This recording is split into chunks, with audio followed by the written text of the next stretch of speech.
Kumusta mga katropa? Good news ito para sa mga NBA fans dahil isang bagong rules ang napagkasunduan ng NBA executives sa pangunguna ni Adam Silver. Ayon sa ulat ni Chris Haynes ng Yahoo Sports na isa sa mga rekomendasyon ng komite matapos ang meeting ng mga NBA executives sa Las Vegas ay ang paglalagay ng penalty sa mga transition take foul.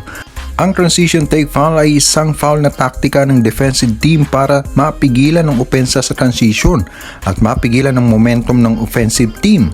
Sa kasalukuyang regulasyon, matapos ang foul ay ilalabas lang ang bola ng offensive team para sa isang inbound possession.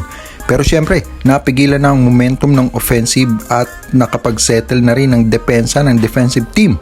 Pero sa bagong rekomendasyon ay papatawan ng isang free throw plus bola pa ng offensive team. Ang nasabing take foul ay gamit ng defensive team para mapigilan ng isang fast break na para naman sa mga fans ay napipigilan nito ang magandang flow ng laro. Kaya naman, ikinatuwa ng mga fans ang nasabing pagbabago. Kasabay nito ay tataasan din ang penalty para naman sa bench decorum na kung saan ay nakatayo sa bench area ang mga players ng mas matagal na panahon. Dahilan upang maharangan ng ibang manunood na nag-raise na rin ng reklamo patungkol dito. Noong nakarang season ay napatawan ng Dallas Mavericks ng kabuang $175,000 na penalty. Samantala, Donte DiVincenzo sa LA Lakers sana ang destinasyon at hindi sa Golden State Warriors kung nagkataon. May mga report kasi na lumabas na di umano ay interesado ang Lakers na kunin si DiVincenzo bago pa siya makuha ng Warriors. Subalit dahil sa naging history ng kanyang injury ay hindi na nga ito natuloy at pumaling na lang ang Lakers kay Lonnie Walker IV na inaasahang tutulong na mapabuti ang depensa ng Lakers.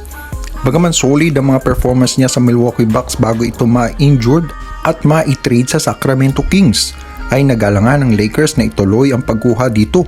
Matapos ang injury ay bumaba ang performance sa DiVincenzo pero kilala ang GSW sa pag-develop ng mga manlalaro at sana ay hindi pagsisihan ng Lakers ang hindi pagkuha sa kanya. At usapang trade naman tayo, New York Knicks walang balak na pakawalan o isama si RJ Barrett sa mga usapang trade kahit pa na ang kapalit ay si Donovan Mitchell. Ayon sa report ni insider Ian Begley na hindi nila isasama sa package si Barrett sakali man na magpursue sila para kay Donovan Mitchell.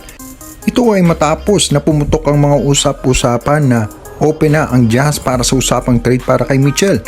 Malaki ang tiwala ng New York Knicks sa potensyal ni RJ Barrett at plano nila na oferan nga ito ng extension bago magsimula ang regular season. Si Barrett ay nag-average nitong nakarang season ng 20 points, 5 rebounds at 3 assists. Sakali man na matuloy ang trade ay panigurado ng mga valuable draft picks ang itataya ng Knicks since interesado ang Jazz sa ganitong offer kagaya ng nangyari kay Rudy Gobert nang ito ay ma-trade sa Minnesota Timberwolves kasama ng ilang draft picks ng huli. Sa mga katropa natin dyan na bago pa lang sa ating channel, please don't forget to like and subscribe at mag-comment sa inyong mga masasabi. Maraming salamat po.